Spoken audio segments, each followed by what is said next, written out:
بسم اللہ الرحمن الرحیم۔ صاحب قرآن کا جنت میں مرتبہ۔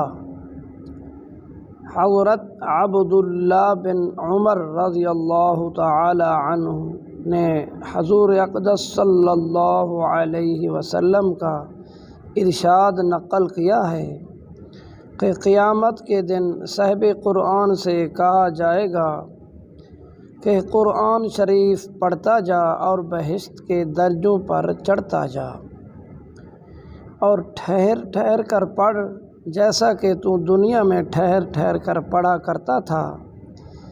بس تیرا مرتبہ وہی ہے جہاں آخری آیات پر پہنچے۔